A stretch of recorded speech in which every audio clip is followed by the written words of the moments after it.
Boa noite! Mais uma noite juntas. Muito feliz de estarmos aqui para falarmos hoje sobre um tema que é minha especialidade e que eu adoro, que é como superar as crenças limitantes que nos impedem de sermos aquilo que nós queremos ser. Então, para você que está chegando agora, seja bem-vinda. Nós hoje vamos falar sobre crenças e nós vamos falar sobre como elas se formam, como elas vão impactando a nossa vida. Vamos falar um pouco da nossa criança ferida, vamos falar do nosso feminino, do nosso masculino, de como nós podemos olhar para as nossas vidas e descobrirmos uma forma de existir de uma maneira mais plena, de uma maneira mais saudável, de uma maneira em que nós possamos viver o melhor de nós mesmas. Então, quero muito, muito, muito agradecer quem está chegando por aqui, porque hoje esse tema é muito importante para cada uma de nós. Tudo aquilo que nós somos, tudo aquilo que nós acreditamos, a forma como nós vivemos, ela é guiada por uma forma de olhar, por uma percepção do mundo que às vezes está distorcida. Então nós acreditamos que nós somos uma coisa, mas nós estamos nos vendo por uma lente que mostra tudo meio borrado, tudo meio distorcido. Então a gente precisa descobrir dentro de nós qual é a percepção verdadeira. Nós precisamos limpar esses espelhos e nos vermos de uma maneira correta. Qual é a maneira correta? É aquela na qual você compreende quem você é além de tudo aquilo que te disseram, além de tudo aquilo que você viveu, além de todas as experiências traumáticas e conflituosas. Então sejam bem-vindas. Hoje eu trouxe algumas ajudas aqui. Trouxe a Clarissa Pincola Estes, do Mulheres que Correm com os Lobos. Ela vai nos ajudar muito. Eu considero esse livro um guia, assim, uma bússola para todas as mulheres. Aquele livro que a gente não pode ler uma vez e guardar. A gente precisa tê-lo na cabeceira para reler, para pegar trechinhos, para descobrir, separar citações e carregar com a gente, porque realmente é uma leitura fundamental para nós mulheres podermos nos empoderar de quem somos, podermos nos libertar de toda uma estrutura que foi construída para oprimir e para suprimir o poder das mulheres. Então, hoje ela vai me ajudar. E outra que me ajuda sempre é a Marie Murdock, desse livro aqui. Boa noite, mulheres lindas! Boa noite! A Jornada da Heroína, que também eu indico para vocês. Eu estou fazendo um círculo de leitura com mulheres, um grupo arte terapêutico, onde a gente faz a leitura e faz as discussões e o trabalho terapêutico desse livro. E é realmente uma leitura essencial e transformadora. Então já começo indicando para vocês essas duas leituras. E uma outra leitura que eu trouxe hoje para a gente poder falar sobre crenças limitantes é esse livro aqui, que eu também considero essencial. A Criança Acolhendo a Sua Criança Ferida. Esse livro também vai nos ajudar a entender esse caminho de construção de quem somos, da nossa personalidade, daquilo que nós realmente somos e daquilo que nós acreditamos, que nos fizeram acreditar, ou que nós, por alguma questão, por alguma vivência, por alguma falta, nós acabamos acreditando e nos agarramos a isso. Então hoje a gente vai pegar aquela mochila, se preparem. Você vai pegar a sua mochila, ou a sua mala, ou o seu baú. Eu não sei qual é o tamanho desse peso que você pode estar carregando. E nós vamos abrir, e nós vamos olhar, e vamos entender quais são as heranças que você está carregando, que talvez não sejam positivas para a sua vida, que talvez você veja de uma forma distorcida coisas que você na infância recebeu ou que na infância você não recebeu. Então, nós vamos analisar o que tem dentro desse baú e nós vamos dizer para nós mesmas hoje: isso daqui eu quero, isso daqui me serve, isso daqui é bom para mim. E vamos olhar para aquilo que não nos serve mais e começar um processo de despedida, de desapego e de mudança de ângulo. Eu brinco que a terapia, para mim, ela é um helicóptero. A gente entra dentro dele e a gente faz uma visão ampla de todas as nossas histórias e vivências, de tudo aquilo que nós pensamos, que nós sentimos, que nós intuímos, que os nossos sentidos, o nosso corpo nos diz. E aí a gente diz assim: nossa, eu estava vivendo lá embaixo, estava olhando para um pedacinho de algo que é muito maior, mas daqui de cima eu consigo ter a compreensão e a visão de que tem coisas ali que precisam melhorar, tem coisas aqui que eu estava vendo de uma forma, mas não é bem isso. Eu estava vendo por um ângulo errado e a gente começa a ter uma consciência maior de nós mesmas. Então sejam muito, muito, muito bem-vindas nesse bate-papo dessa noite. Eu comecei essas lives na terça-feira falando com vocês sobre projeto de vida profissional. E ontem eu falei com vocês sobre profissão e Instagram e redes sociais. E como que tudo isso está atrelado? Porque as nossas crenças, elas não estão só na nossa vida pessoal. As nossas crenças, elas não estão só nos impedindo, muitas vezes, de nos relacionar melhor com as pessoas, com os parentes, com os amigos, com o amor. Mas ela também aparece no nosso trabalho. E muitas vezes é o passo que é o obstáculo que nos impede de fazer com que o nosso trabalho prospere.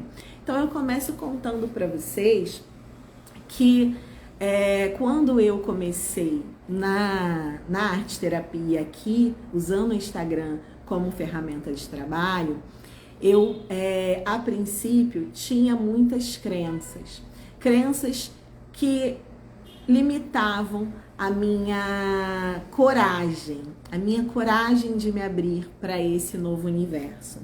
E aí, o que a gente faz? A gente usa desculpas. Ah, mas eu não sei mexer, mas eu não conheço bem, mas de repente eu vou fazer isso, as pessoas vão falar isso, vão falar aquilo, vão me julgar. E a gente vem trazendo uma série de desculpas que estão carregadas de crenças que nos limitam, que dizem: você está paralisada aqui. Então, qual que é a origem da palavra crença? Vocês sabem o que significa? Crença é uma palavra que significa o lugar onde você coloca o seu coração. Então, é como se nós pegássemos o nosso coração, os nossos sentidos, o nosso sentir, e nós colocássemos numa caixinha, numa prisão, num lugar que nós acreditamos que só existe aquilo que nós estamos vendo. Os nossos olhos nos enganam, porque em algum momento aquele pensamento carregou um sentimento que nos prendeu ali. Então a gente precisa começar a entender onde está o nosso coração e começar a entender o que tem dentro desse coração, que não é necessariamente aquilo que você está vendo. A primeira necessidade de todo ser humano é a necessidade de vínculo, a necessidade de conexão. Quando nós estamos lá no útero da nossa mãe, nós estamos protegidos, seguros, acolhidos. Nós estamos num lugar que é um paraíso. Para toda criança é um paraíso. E nós carregamos memória corporal desses momentos. Então, quando você está lá no útero da sua mãe, você é uma com a sua mãe, você está vivendo o paraíso que todo ser humano quer. É o acolhimento, a nutrição, o amor, o afeto de estar ali protegido e seguro. Pensem que nós somos animais.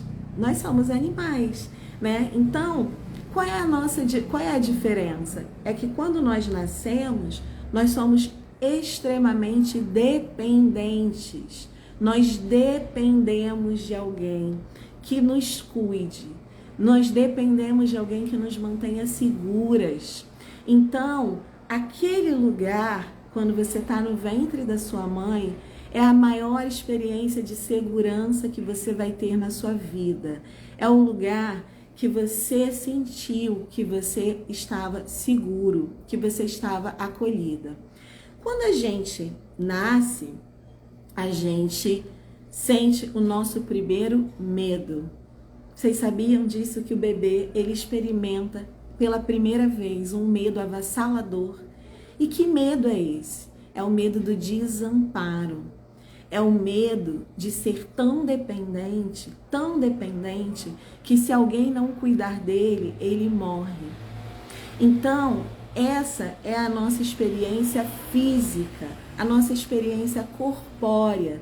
É o que nós vamos carregar de memória no nosso corpo. Então, quando nós éramos lá bebezinhas, nós queríamos muito o quê? Vínculo. Porque é o vínculo que faz com que a criança se sinta segura, com que ela se sinta amada, com que ela se sinta vista, com que as suas necessidades sejam atendidas, suas necessidades mais básicas. E a necessidade mais básica de um bebê, de cada uma de nós quando nós éramos bebês, não era a necessidade só de comer, não era a necessidade só de dormir, era a necessidade de toque.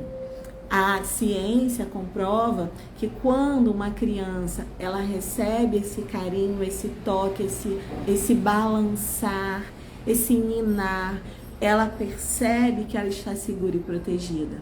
Então, cada uma de nós carrega essa memória, desde quando nós éramos gestadas até o dia de hoje.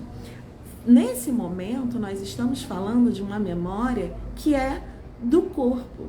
E o corpo, ele vai trazer isso pra gente no nosso cotidiano. E ele vai trazer em forma de sensações.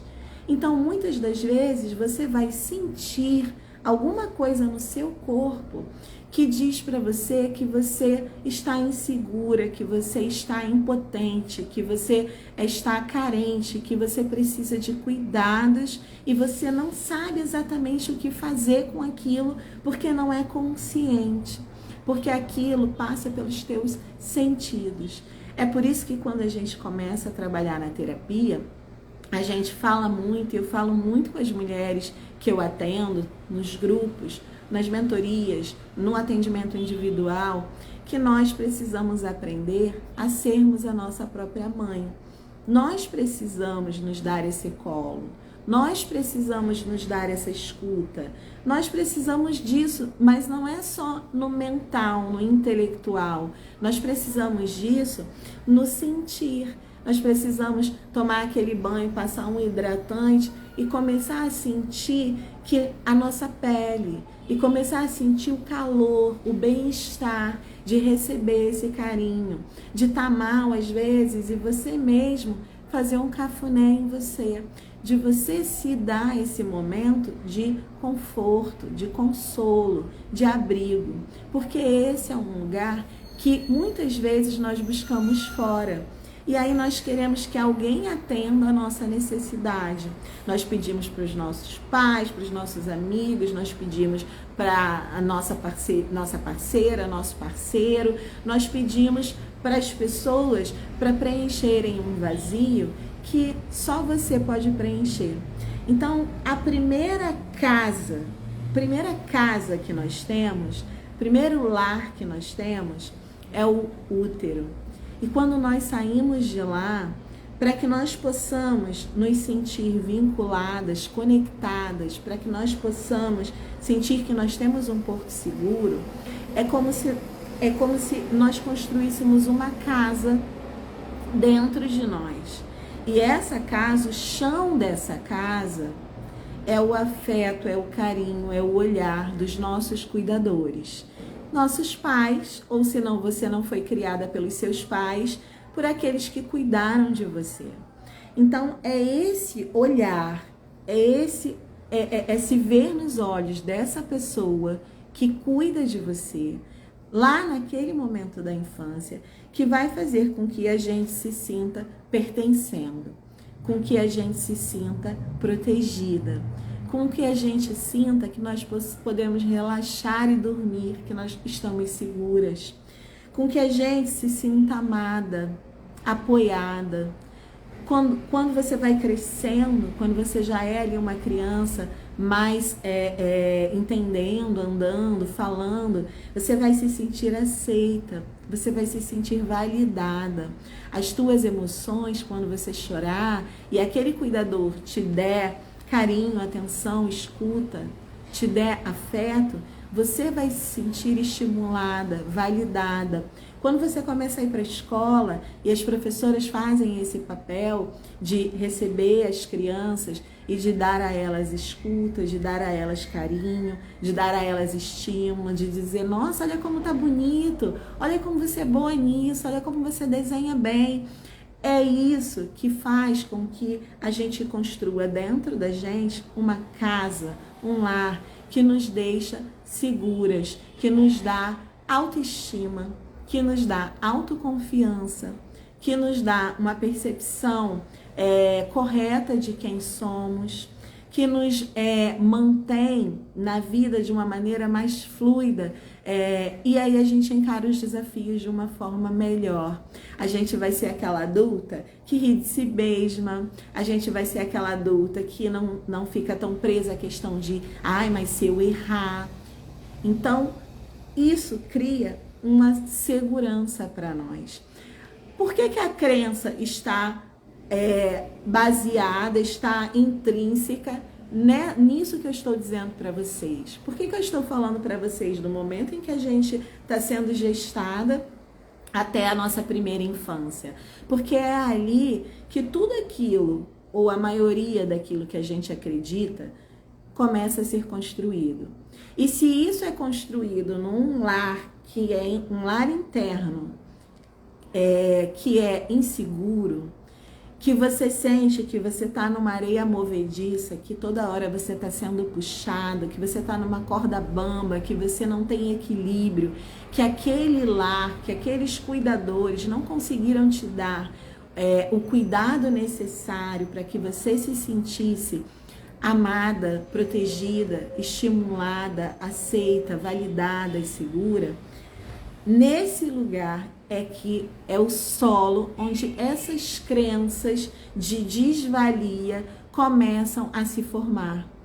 Então, quando você é uma pessoa que diz, eu não gosto de mim, eu não gosto do meu corpo, eu não me senti amada, meus pais não cuidaram de mim, meus professores me julgavam, diziam que eu fazia tudo errado, meus pais cobravam que eu fizesse de uma forma, que eu fosse como a fulana ou como a ciclana. Eu cresci ouvindo 1000 comparações e eu nunca era boa o suficiente. Quando você sente que você foi um fardo, que na verdade aqueles pais não queriam você, ou quando você sente que eles trabalhavam demais ou se preocupavam demais consigo mesmos e deixavam você abandonada, você se sentia rejeitada. Então, tudo que diz respeito às nossas crenças de desvalia, a olhar para nós e não nos sentirmos dignas de amor, de afeto, de atenção, de carinho, de prosperar, de ter sucesso, de ser bem-sucedida na nossa vida, no amor, na carreira, em todos os sentidos, isso começou a ser construído desde a sua primeira infância, desde o momento em que você começou a ser gestada. Então, eu te pergunto, como é que foi o seu lar? Como que foi a sua criação? De que forma você percebeu, você sentiu a sua primeira infância? Ali dos 0 aos 7 anos, de que forma, quais são as lembranças que você tem? As suas lembranças, elas são amorosas ou elas são dolorosas? As suas memórias mais difíceis desse momento te contam o que sobre você, sobre aquilo que você acredita? Eu cresci em um lar em que a gente se mudava muito. Meu pai estava sempre mudando de cidade. Então isso para mim era muito estressante. Primeiro porque ninguém nos preparava para a mudança. De repente chegava e olha, nós vamos mudar. E aí vendiam todos os móveis e pegava aquele monte de caixa e vamos embora. E isso foi muito traumático para mim, porque causava um desequilíbrio. O meu lar interno era uma corda bamba, porque quando eu começava a construir vínculos de amizade, quando eu começava a me sentir segura numa casa, quando eu começava a me sentir segura em uma cidade, eu precisava mudar, e aí a minha frase era começar tudo do zero. Então eu sentia que eu não conseguia ter uma vida onde eu construísse uma relação, um ambiente seguro, porque eu estava sempre começando. Como foi para você? Como foi para você a tua primeira infância? No que você acreditou? O que te diziam que você acreditou? Minha mãe usava uma frase que eu repeti por muito tempo como uma crença que ficou em mim, que era: você é muito preguiçosa, você é muito dramática, você gosta de sofrer. Então, eu às vezes trazia isso para minha vida como uma verdade. Por isso que crença é onde você coloca o seu coração. E não só o seu coração, é onde você coloca os seus olhos, a sua visão. Quando você se olha no espelho, o que você vê sobre você é distorcido. Não é a realidade, é aquilo que você internalizou como uma verdade. Então, quando você diz para você mesma: olha, eu não sou boa o suficiente, eu nunca consigo fazer o certo, eu nunca vou dar conta de fazer com perfeição. Quando você se cobra dessa forma, o que você está dizendo é: a minha criança aprendeu em algum momento que ela precisava ser perfeita para ser amada. A minha criança, em algum momento, aprendeu que ela precisava ser muito boa, ela precisava ser a melhor da turma, ela precisava ser a melhor da família, porque senão ela não seria aceita. Mãe autoritária, criança não tem querer, dizia ela. Olha isso. Criança não tem querer. Olha como essa crença, ela pode impactar a vida inteira de uma mulher adulta. Quando uma mãe diz que a criança não tem querer, e essa criança acredita nisso, quando ela cresce, ela pode se tornar aquela mulher que ela abre mão de tudo que ela quer, ela cede e ela deixa que o outro decida por ela. Ela abre mão.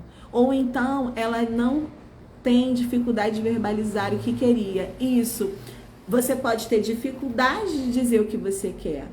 Você pode ter dificuldade de dar limites, de exigir algo que é importante para você. Por quê? Porque em algum momento a tua voz foi silenciada. E aí é interessante que a Andréa usa o verbo exato, verbalizar. A nossa voz, quando alguém nos diz que uma criança não tem querer, ela é silenciada. Então nós passamos a não dizer para as pessoas o que nós queremos, e muitas das vezes nós passamos a sentir que nós não temos o direito de querer. E aí você pode ser aquela pessoa que diz assim, o esposo, a esposa diz assim: o que a gente vai fazer hoje? E aí a pessoa diz: escolhe você. E ela nunca escolhe. E às vezes ela vai fazer até um programa que não é o que ela quer, o que ela gosta. Por quê? Porque ela acha que ela não tem direito de querer. E isso pode impactar a nossa vida em muitos sentidos. Então, quando nós ouvimos essas frases e internalizamos, isso se torna uma crença nossa.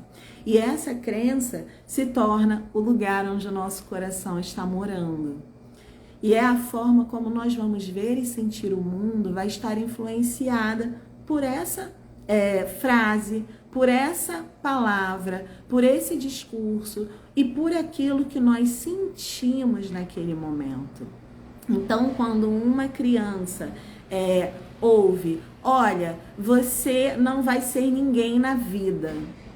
E isso é uma coisa que eu já ouvi professor dizer para aluno e foi uma briga terrível. Por quê? Porque isso marca a vida de uma pessoa. Você não vai ser ninguém na vida. Se aquela pessoa internaliza isso, ela passa a desacreditar no seu potencial. Ela passa a acreditar que ela não tem saída, que tudo que ela fizer, que todo esforço que ela colocar não será suficiente. Então, falta o que nesse lugar? Falta confiança nos vínculos estabelecidos. Eu não posso confiar nas pessoas, porque elas vão me abandonar. Eu não posso confiar nesse relacionamento, porque a qualquer momento eu posso ser rejeitada. Eu não posso fazer um trabalho como esse e sentar aqui e falar para vocês, porque se eu fizer isso, eu vou ser julgada. Então, toda a nossa vida, ela vai ser levada pelo olhar do outro. Como o outro está me olhando? E esse olhar é real, é verdadeiro? Nossa, tem pessoas que chegam aqui, entram na minha live e me julgam? Com certeza. Isso me impacta? Hoje não mais.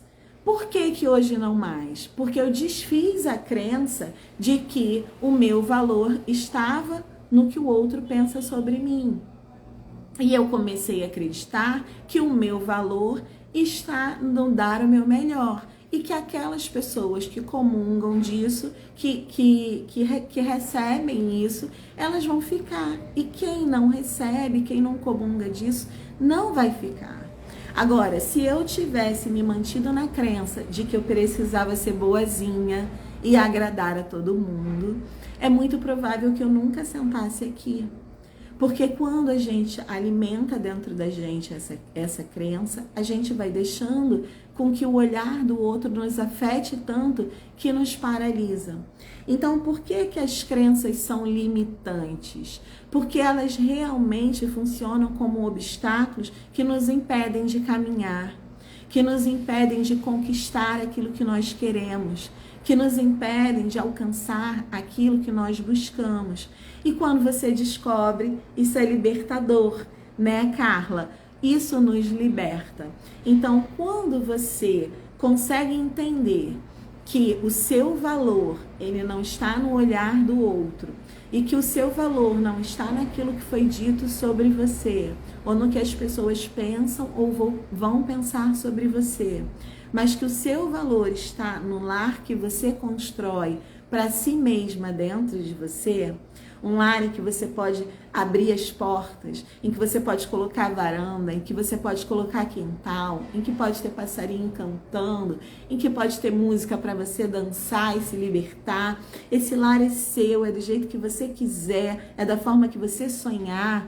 Quando você descobre isso, você começa a desfazer, a quebrar essas crenças que foram alimentadas em algum momento por essa criança. E aí é muito interessante, porque no meu trabalho com mulheres, eu trago muito sagrado feminino. E quando eu falo de sagrado feminino, muitas mulheres se atraem por isso, porque já conhecem, porque já estão nessa pegada de trabalhar a espiritualidade, o autoconhecimento, através da cura do seu feminino. E aí, muitas vêm e me dizem assim: nossa, Flávia, mas eu achei que a gente ia trabalhar o meu feminino, a minha mulher. E nós estamos trabalhando a minha criança. E eu digo, gente, vocês já viram mãe separada de filho? Nós temos dentro de nós essa mulher. Nós temos dentro de nós essa mãe interna. Não estou falando da mãe pessoal, da nossa mãe interna. E nós temos dentro de nós essa criança. E muitas vezes é essa criança que está guiando a nossa vida. É essa criança que está dizendo pra gente: olha, você não vai conquistar nada na sua vida, você não vai prosperar.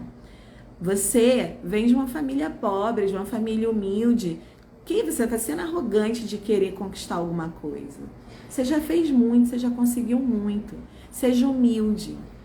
Ou você pode ser aquela pessoa em que aprendeu que não era possível confiar nas pessoas, que todo mundo sempre ia passar a perna em você. E aí você não cria vínculos com as pessoas porque você está sempre com medo de ser traída, você está sempre com medo de em algum momento aquela pessoa passar a perna em você. E para além disso, nós temos as crenças que são sociais e que nós mulheres vivemos muito isso. Nós somos o sexo inferior, nós somos o sexo frágil, nós crescemos ouvindo que uma mulher para casar, ela tem que ser assim, ela tem que ser assado, ela não escolhe, ela é escolhida por esse homem, né? Por esse príncipe que vai aparecer para ela. Que uma mulher que trabalha, que ela é uma mãe ruim, porque ela não tem tempo para dedicar ao seu filho, e aí a mulher vive a culpa, porque ela quer trabalhar, ser independente, ter sua vida, mas ao mesmo tempo ela quer ser mãe. E a sociedade muitas vezes faz o quê? Olha, tá vendo como você é uma mãe ruim? Você não tem tempo para cuidar do seu filho porque você está trabalhando. Então, muitas vezes, as crenças que nós carregamos, elas vêm da nossa herança familiar, muitas vezes ela vem de uma herança social histórica, de crescer numa sociedade patriarcal, onde todo o discurso foi construído para oprimir a mulher, e aí nós passamos a achar que, eu tô gorda, então eu sou feia, porque se eu não estou dentro de um padrão de beleza, eu sou uma pessoa feia. Ou eu sou uma pessoa... Uma vez eu ouvi de uma amiga muito próxima, eu tinha engordado e ela me disse: nossa, você se abandonou. Porque a pessoa não quer saber se você está saudável, se teus exames estão ok, se seu check-up está legal. Ela quer que você se enquadre dentro daquele estereótipo de beleza. Uma mulher magra, uma mulher dos cabelos lisos, uma mulher alta, uma mulher branca. Então, tudo, se você não for nada disso, você está fora do padrão. E aí, essas crenças também são alimentadas dentro de nós. A gente vai fazer a loucura de muitas mulheres, né? Acabam fazendo várias plásticas, acabam tomando medicamento para emagrecer, acabam entrando num processo que é adoecedor a longo prazo, para conseguir se encaixar num modelo físico que não é o dela. Então, isso também é uma crença muito limitante. Muitas vezes, quando nos... Deixa eu ler os comentários de vocês. Quando nos doemos com a fala de alguém, na verdade, quem está sendo atingido é a nossa criança ferida. Fui muito criticada porque eu trabalhava e tinha filha pequena.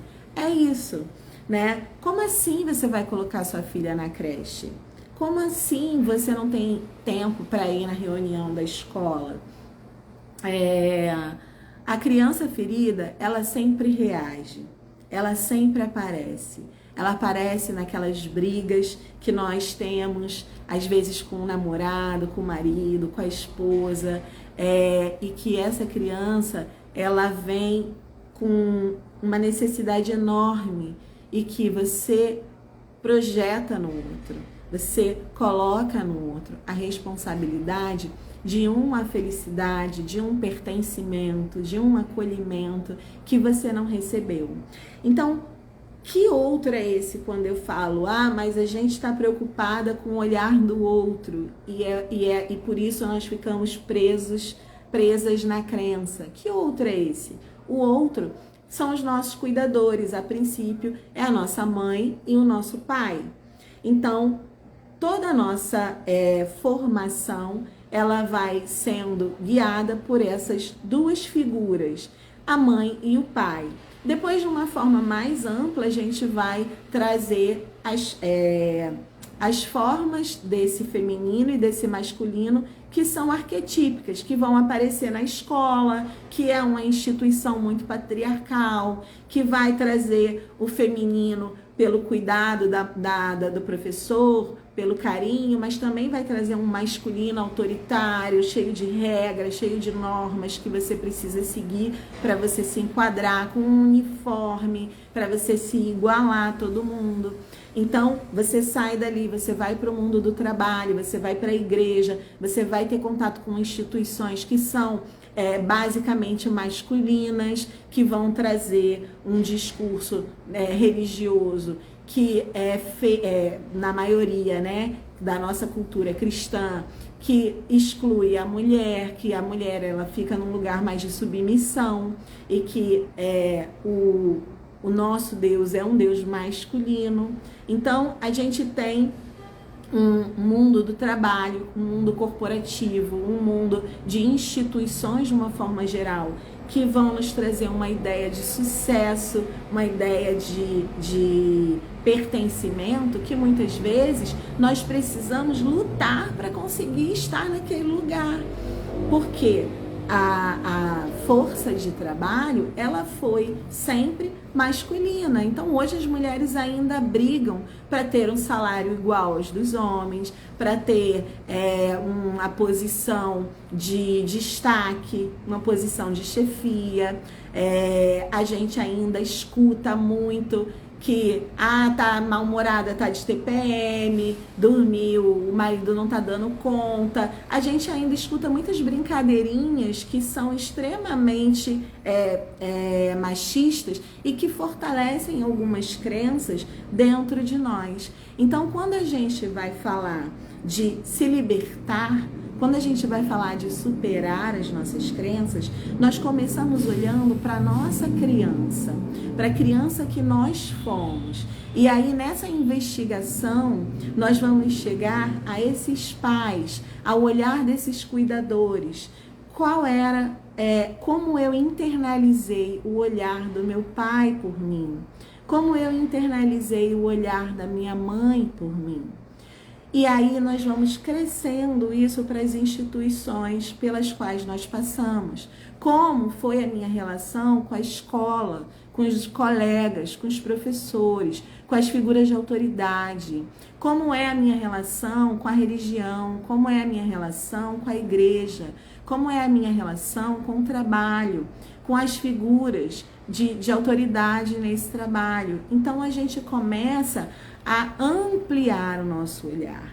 Mas as primeiras imagens, as que ficaram internalizadas, elas foram construídas lá nesse larzinho de criança, nesse larzinho que nós construímos dentro de nós quando nós tínhamos aí de 0 a 7 anos. A 8, 9, 10 anos, nessa primeira infância, são registros que vão ficar muito marcados e que aí nós vamos viver na adolescência algumas quebras disso. A gente vai começar a brigar com isso. O que acontece na adolescência geralmente? A gente rejeita o nosso pai e a nossa mãe, a gente quer ser diferente deles, a gente quer afirmar a nossa identidade. E aí nesse momento a gente começa uma briga com esse masculino e com esse feminino dentro de nós. Com quem que você se identificou mais na tua vida? Você se identificou mais com o masculino ou você se identificou mais com o feminino?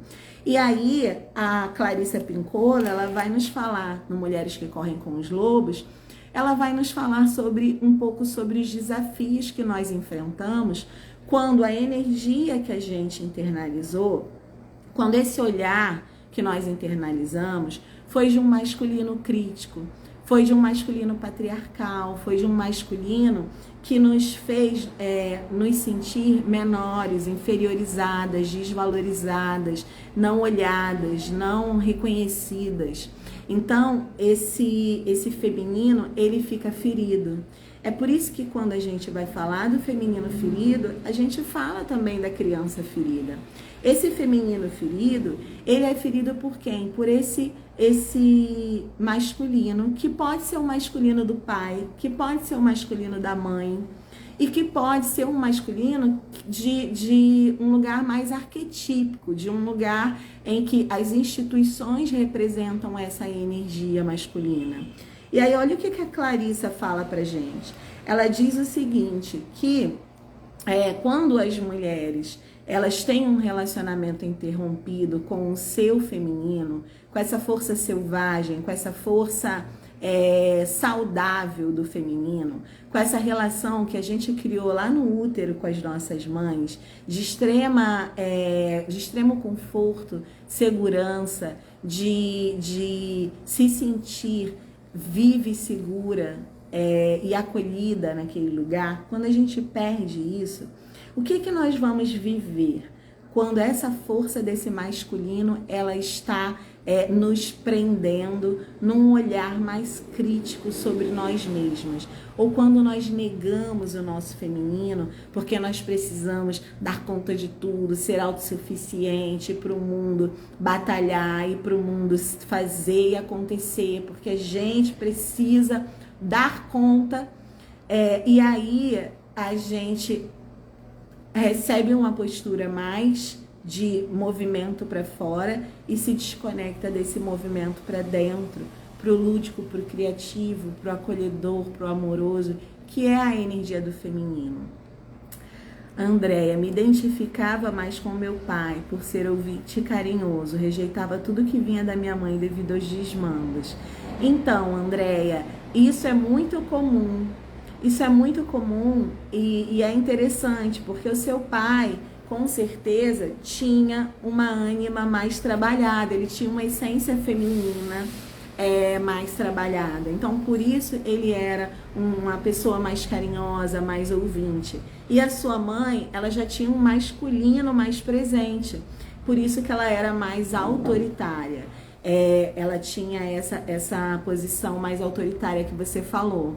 E aí, muitas vezes, quando a gente vai ver na nossa vida, quando a gente vai fazer a nossa terapia, talvez você perceba que o masculino que atrapalha a tua vida, que às vezes é tirano, que às vezes é controlador, que às vezes é crítico demais, é perfeccionista, coisas que vão aparecendo aí no caminho da gente, que pode ser que seja um masculino que você viu na sua mãe, não necessariamente no seu pai. E aí, o feminino foi rejeitado, porque o que você viu na sua mãe não te remeteu a esse feminino, a esse arquétipo. O que é o arquétipo? É um modelo. Qual é o modelo da mãe? Quando nós falamos mãe, em qualquer cultura, a mãe vai ser aquela figura que nós temos como abnegação, amor, que é pelo filho acima de tudo, que é acolhedora, que é afetuosa. Então, quando a gente não recebe isso, a gente não entende que aquela mãe representa esse feminino mãe que a gente tem dentro da gente. E aí a gente rejeita e se afasta. E aí o nosso feminino fica ferido. Por quê? Porque nós estamos negando a nossa essência. Nós somos mulheres e temos uma essência feminina e uma essência materna dentro de nós. Independente de sermos mãe ou não, nós vamos nós vamos maternar, né? Nós vamos ter um instinto de criativo, de lúdico, de afetuoso, de acolhedor, que é majoritariamente feminino. Eu nego esse feminino por ter que dar conta de tudo. Essa é uma crença que limita muitas mulheres modernas, né? As mulheres do nosso tempo. A gente precisa dar conta de muitas coisas. A gente precisa, muitas vezes, dar conta não é só o dar conta, é dar conta com perfeição. Então a gente precisa ser a mãe perfeita, a mulher perfeita, a amiga perfeita, a filha perfeita, a profissional perfeita, e isso é exaustivo. E a gente fica exaurida. E por que que isso acontece? Por que que a gente entende que a gente precisa dar conta de tudo? Porque em algum momento uma crença foi formada de que se você não desse conta de tudo, você perderia alguma coisa. Então, o que que você está perdendo quando você não é autossuficiente? Quando você pede ajuda, quando você diz para alguém, olha, eu vou pegar isso aqui, vou dar para você fazer, e eu não vou pegar tudo para mim. Quando você faz isso, o que que você está perdendo? Então, existe uma sensação de perda.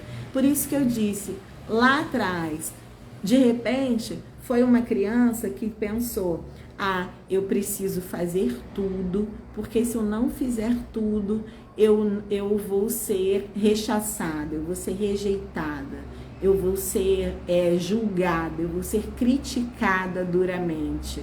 E aí eu não quero dar conta dessas críticas, então eu vou dar conta de tudo. Ou então foi alimentado um controle, porque como tudo parece que está desmoronando e você não se sente equilibrado, você precisa dar conta de tudo como uma forma de controlar tudo. Então a gente precisa ver para onde essa necessidade te leva e leva cada uma de nós quando a gente acredita nessa autossuficiência, de que nós precisamos dar conta. Essa é uma expressão muito feminina, né? Muito atual. Olha o que a Clarissa diz pra gente. As mulheres que estão separadas da sua força selvagem, da psique, essa força instintiva, essa essência feminina, elas começam a sentir sensações de extraordinária aridez, fadiga, fragilidade, depressão, confusão. Elas sentem como se elas estivessem amordaçadas, como se elas estivessem caladas à força, elas não têm voz, o grito não sai. Elas se sentem desestimuladas, elas ficam assustadas, elas se sentem fracas, enfraquecidas, sem inspiração, sem criatividade, sem ânimo, sem expressão, sem um significado verdadeiro para a vida. Elas sentem vergonha de si mesmas, elas sentem vergonha da sua existência, elas sentem uma fúria, uma raiva, uma agressividade que muitas vezes é colocada para fora e muitas vezes é uma raiva que se volta contra si mesma. A maioria das vezes as mulheres expressam a raiva voltando essa raiva contra si mesmas e isso acaba nos adoecendo. Ela fica uma pessoa instável, ela se sente reprimida, transtornada, impotente, insegura, bloqueada e incapaz de realizar. Ela acaba pegando a sua criatividade e entregando para os outros. Ela escolhe parceiros errados, empregos errados, amizades erradas, que esgotam a sua energia. Ela passa a viver em desacordo com os seus ciclos.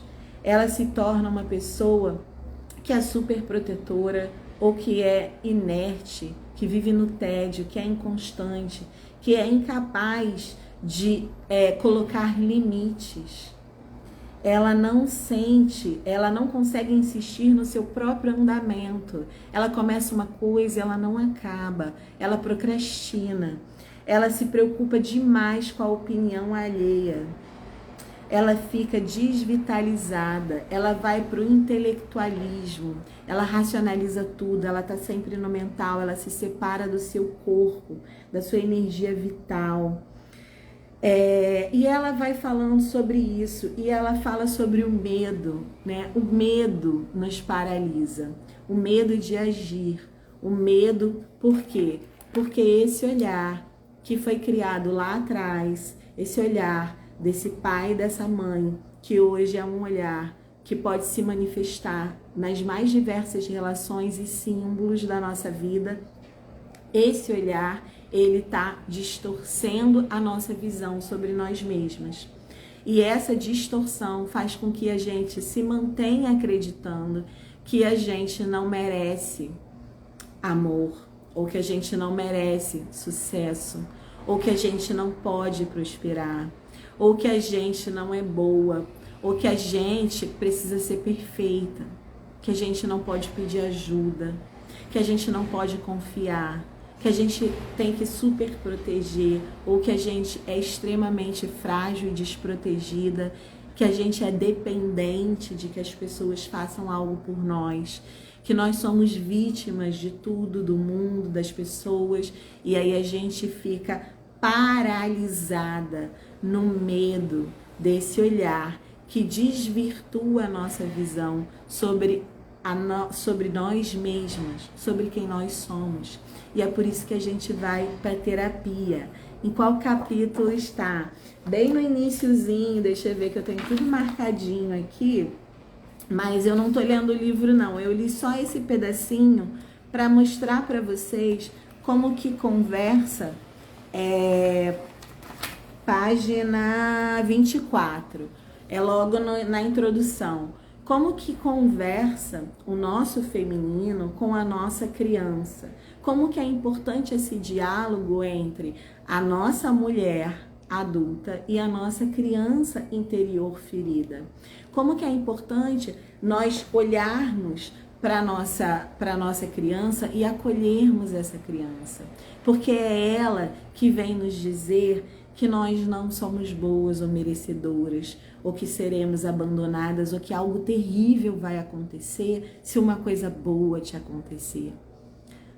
A gente cria imagens que muitas vezes falam conosco dessa criança.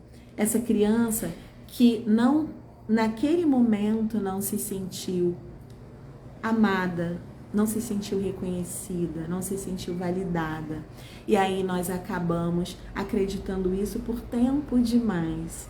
Quando eu comecei essas lives falando com vocês sobre vida profissional, e aí eu quero trazer um pouco para esse lugar, é porque eu quero muito que vocês se percebam e percebam o valor que vocês têm. Porque quando eu comecei esse trabalho na arte terapia e que intuitivamente ou energeticamente, eu acho que muitos caminhos foram me levando, até pelo meu próprio perfil, da minha personalidade, da minha profissão, foram me levando para o trabalho com terapeutas, que hoje é 99% da minha clientela, né? Tanto dos grupos que eu faço, quanto dos atendimentos individuais que eu faço. Eu acabei ouvindo muitas de vocês nos círculos, nos grupos, me falando: Flávia, eu queria tanto fazer isso, eu queria tanto viver disso, eu queria tanto ter coragem, mas eu não tenho, eu fico paralisada, eu tenho medo, eu tenho insegurança. E aí eu sempre pergunto: o que você imagina que de pior poderia acontecer se você concretizasse aquilo do qual você tem medo? O que de pior aconteceria? E aí eu pergunto isso para vocês que estão aqui hoje: o que de pior vocês imaginam? Porque aí nós olhamos para a fantasia que a criança tem de que algo vai acontecer e que ela vai perder completamente o chão, porque ela está lutando com os pratinhos para se equilibrar. E ela está tentando manter esses pratinhos de qualquer forma, e que se ela fizer esse movimento, ela vai perder o chão, e todos esses pratinhos que ela a vida toda tentou carregar, segurar e equilibrar vão cair, vão se quebrar. E ela vai perder algo muito profundamente necessário. E o que você acha que vai perder? O que nós acreditamos que podemos perder quando a gente pensa em realizar um sonho? Quando a gente pensa em concretizar um trabalho? Quando a gente pensa em estar numa relação, um relacionamento saudável? Qual é a imagem que nos vem? Eu imaginava que eu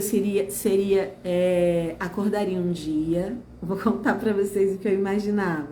Acordaria um dia e teriam vários haters, assim, sabe? Vários, falando coisas absurdas para mim.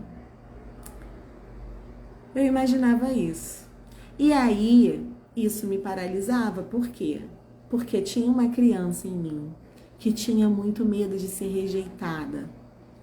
Tinha uma criança em mim que era a aluna sabichona, que queria tirar sempre 10, porque queria a atenção dos professores, porque eu queria o elogio dos professores, porque era aquilo que validava o valor dela, que tinha muito medo de alguém dizer para ela que ela não era boa, que ela não era tão inteligente assim, que ela não era tão legal assim.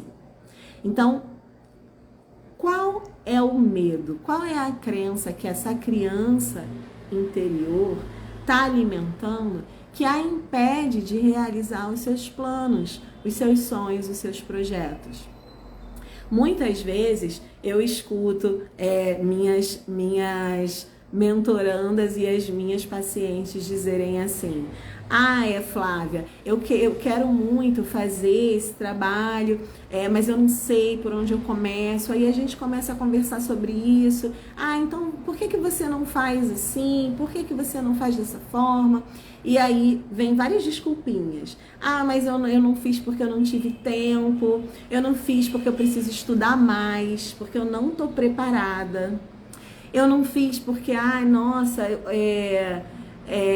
não tenho dinheiro. E aí você vê que a pessoa te traz informações de que ela está gastando com outras coisas. Então, o que de verdade te impede de realizar o que você quer viver na sua vida? O que te impede de realizar o teu projeto, o teu sonho, o teu desejo? E mais do que isso, o que te impede de ser a mulher realizada que você precisa, quer e merece ser?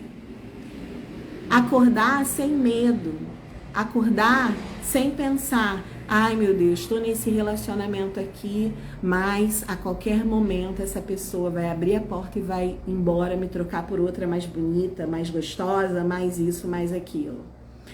Meu Deus, eu estou nesse trabalho aqui, mas eu não tenho como crescer nesse trabalho porque eu não sou boa. E aí você trabalha mais, e aí você faz mais, e você pega mais, até que você dá um burnout, porque você deu mais, deu em excesso de si, porque você no fundo não acreditava que você era merecedora e era boa o suficiente.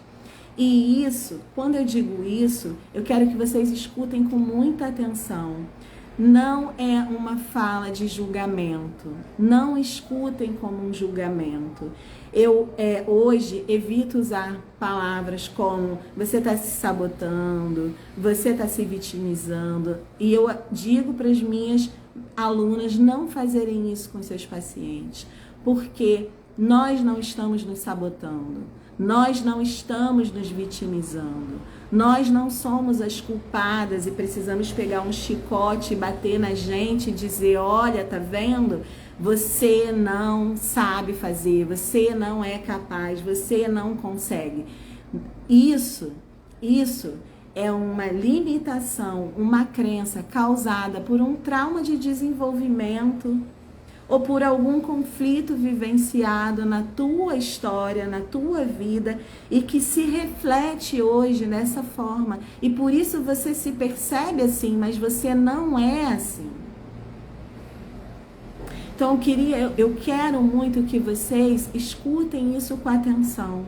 Aquilo que você pensa, de tudo que você pensa sobre você, que te impede de ir para frente, nós precisamos acolher, nós precisamos abraçar e dizer: tá tudo bem, para essa criança sentir isso. Essa adulta precisa pegar essa criança e dizer para ela: tá tudo bem você se sentir assim, mas eu quero que você saiba. E aí é uma conversa entre vocês duas. Vocês podem Por exemplo, eu gosto muito de sugerir troca de cartas. Você escreve uma carta para sua criança interior e depois você escreve a resposta dela para você. E aí, se você sentir necessidade, você escreve de volta, porque é um relacionamento. Crie um relacionamento com a sua criança interior.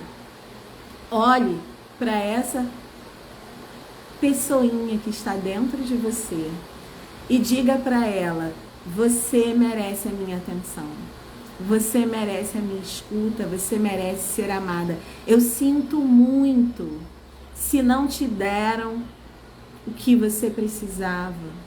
Eu sinto muito se você não se sentiu estimulada, se você não se sentiu validada, se você não sentiu que você recebeu tudo que você merecia. Mas agora eu estou aqui, eu sou uma mulher, eu sou linda, eu sou adulta, eu tenho saúde e eu vou oferecer para você esse colo.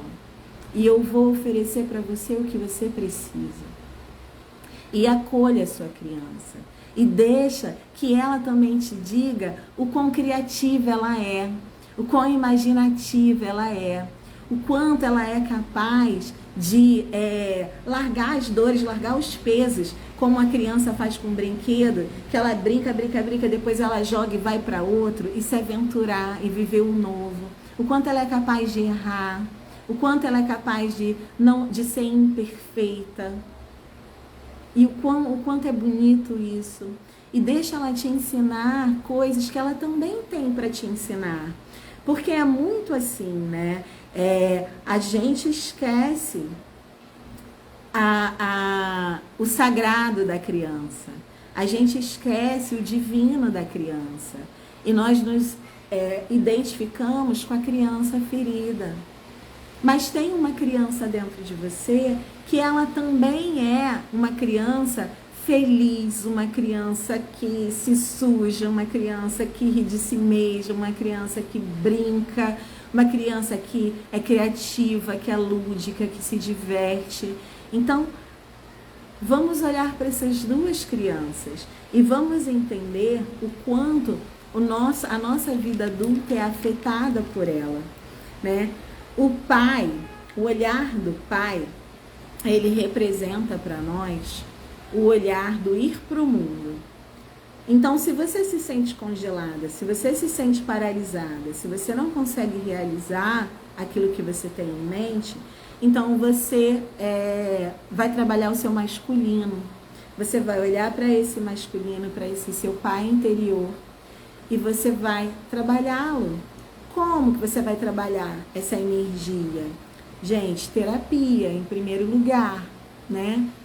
Terapia para você entender por que essa energia está desequilibrada, está desorganizada e você não está conseguindo realizar o que você tem em mente. O pai, ele fala do ir para o mundo e ele fala do sucesso, ele fala do reconhecimento. Você ter a sua voz, você ter a sua personalidade, você ter a sua identidade reconhecida no mundo. Você ter o seu valor e você ir para o mundo e mostrar esse valor. Então, o nosso pai interno é o que nos ajuda a fazer esse caminho de sair de casa e ir para o mundo, né? De ir desbravar, de se aventurar, de experimentar. É o pai que nos dá a independência, a autonomia. Então, quando a gente está falando de independência e autonomia, nós estamos falando dessa energia masculina. Quando nós estamos falando de sucesso, de reconhecimento, de ter a sua própria voz, de ter a sua própria expressão no mundo, nós estamos falando dessa energia masculina, desse movimento para fora. Então, você se movimenta para fora de que jeito? Se você tem um projeto de trabalho que você quer concretizar e você não está conseguindo, você encontra várias barreiras, várias questões, a gente precisa olhar essa criança e olhar esse pai. Porque esse pai é o que vai te ajudar, a essa energia que vai te ajudar a ir para o mundo concretizar o que você deseja. É ele que vai te firmar. É ele que vai ser o cajado que você vai segurar para poder caminhar com segurança diante do mundo. Quando a gente olha para o nosso feminino, nós estamos olhando para a mãe e nós estamos olhando para abundância, para prosperidade, para fertilidade. Então, você foi para o mundo, você colocou em prática aquilo que você imaginou. Então, a imaginação, a criatividade, ela é feminina. Então, você imaginou, você criou. E aí você colocou no papel, ou você fez o seu currículo, ou você fez uma parceria com alguém, ou você decidiu investir na sua conta do Instagram para divulgar o seu trabalho, e você está fazendo isso, você está trabalhando seu masculino, você está indo para o mundo. E a criatividade, a imaginação, é o seu feminino, é a forma como você inventa, é a forma como você cria. E é o que vai fazer esse movimento prosperar. Porque o masculino, ele tem essa coisa mais da ordem, da organização, do planejamento, da autoridade. E o feminino, ele vai ter o acolhimento, ele vai ter o afeto, ele vai ser o coração do seu trabalho, da sua forma de trabalhar, de se expressar. Então, a gente precisa trabalhar muito bem essas duas energias.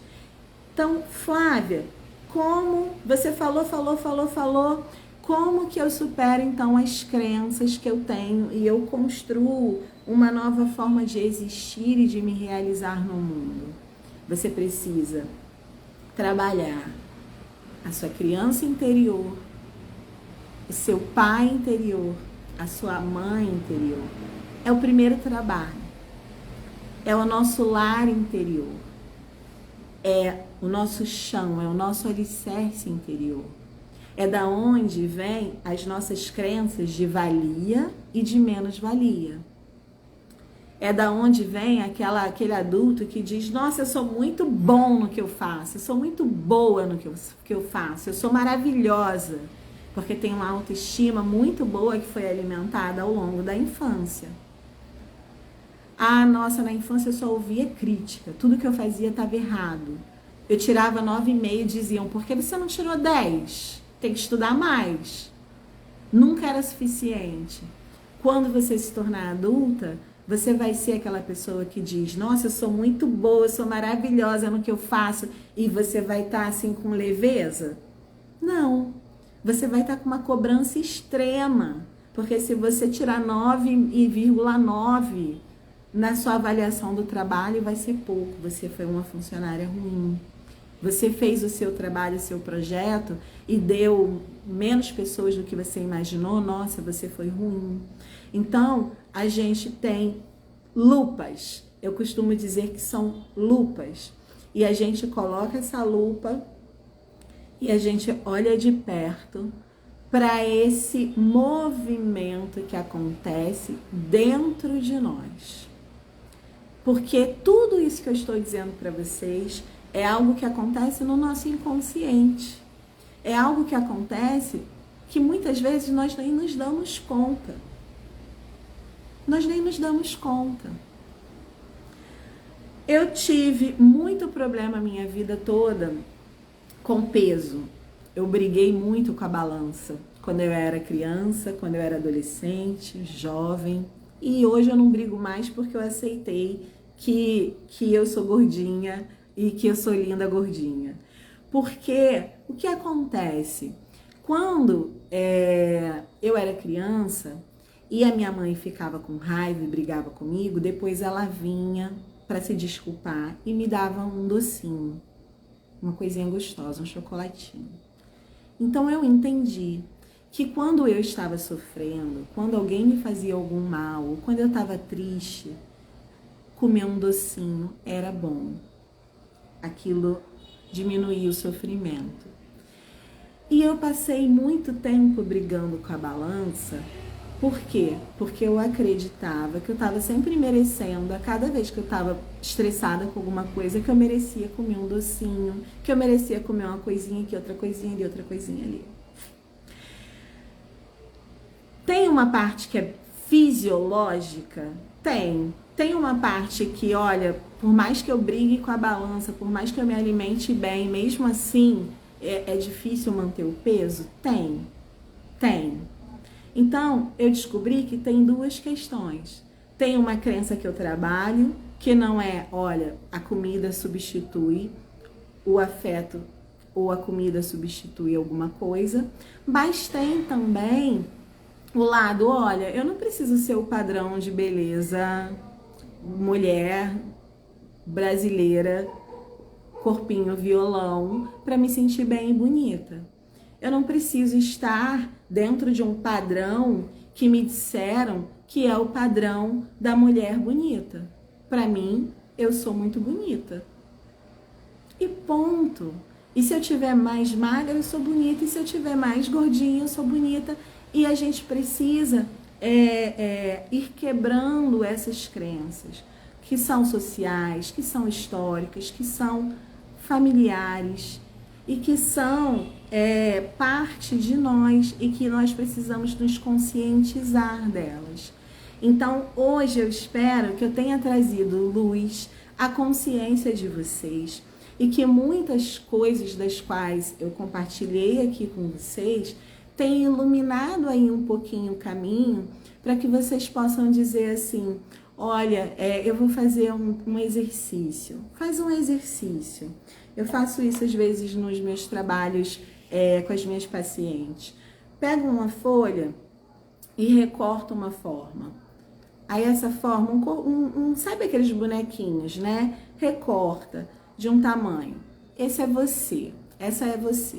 Aí você recorta um outro, essa é sua mãe. Recorta outro, esse é seu pai.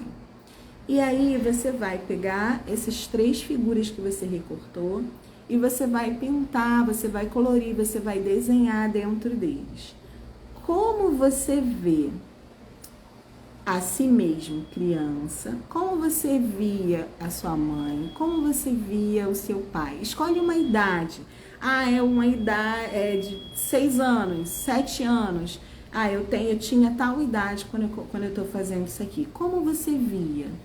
Depois você vai colar isso numa folha maior e vai colar de uma forma que como que era a relação de vocês, como que um estava em posição ao outro. Estava de frente, estava do lado, estava juntinho, estava separado, estava de costas. Como que você percebia essa harmonia, essa disponibilidade, esse posicionamento de cada figura nessa relação? E aí você vai construir por fora o ambiente. Como era esse ambiente onde vocês viviam? Olha para isso. E escreve sobre o que você pensou, escreve sobre o que você sentiu, escreve o que te veio à mente, quais sensações o seu corpo trouxe. E vai ampliando o teu olhar sobre quem você é de verdade, sem esse óculos de lentes que não são para o seu grau, que distorcem a tua visão e que te fazem se ver de uma forma que você não é, porque você merece muito mais. Gente, até me assustei aqui, desculpa, um relâmpago iluminou a casa inteira aqui. Tá vendo? Iluminou. Vocês merecem muito mais. Nós merecemos. E nós precisamos, primeiro de tudo, acreditar que nós merecemos. Eu acho que por hoje é isso. Não sei se vocês querem, ajudou muito na elaboração do meu projeto. Que legal! Projeto de arte terapia? Fala pra mim, Carla, que projeto é esse? Projeto de trabalho, projeto de arte terapia? Eu adoro essa troca aqui com vocês. Foi perfeito, foi incrível. Obrigada, Flávia. Que bom, que maravilha. Eu amo essa troca aqui com vocês. Nós precisamos fazer esse movimento de potencializarmos umas às outras. E na semana que vem eu vou marcar um outro dia pra gente ir dando continuidade a essas lives. Gratidão, gratidão também a vocês que ficaram até aqui. Um grande beijo. A live de hoje não tem material, era para quem estava aqui, para quem viveu o processo aqui e Quem gostou e quiser compartilhar com outras pessoas, compartilhem, que a quanto mais pessoas chegarem, né, mais nós vamos espalhar o crescimento e empoderamento feminino. Parabéns! Deixa eu ler, gente, que vocês estão escrevendo, né? De trabalho, piscina criativa, que bom, faz. Seu trabalho é lindo, Carla. Eu sou sua cliente com certeza. Eu amo trabalho de papelaria, buscar o que valida meu valor. Exatamente, ainda não posso atender como arte-terapeuta. Mas daqui a pouco você vai poder. E é isso, estou em estudo. Buscar o que nos valida, buscar o que em essência nós somos, porque esse é o caminho que o Jung chama de caminho da individuação e que é nada mais, nada menos do que o caminho de evolução. É o caminho de nós nos tornarmos quem nós somos em essência, quem nós viemos ser nesse mundo de meu Deus, para que quando a gente chegue lá na velhice, a gente possa ter mais alegrias para brindar e coisas para comemorar do que arrependimentos, porque nós crescemos e evoluímos e realizamos todo o potencial que nós recebemos para realizar nesse mundo. Maravilhosa, estou em estudo, terminando arte terapia na Pomar, estudei na Pomar também, Kátia. Que bom, minhas colegas de profissão que vão brilhar e também nos ajudar a fazer com que a arte terapia seja mais conhecida, que as pessoas acessem mais, que nós tenhamos mais clientes. É isso. Uma boa noite para vocês. Uma semana linda, um fim de semana lindo, e semana que vem nós estamos juntas de novo por aqui. Eu vou ver ainda quais serão os dias e divulgo para vocês, tá bom? Um grande beijo!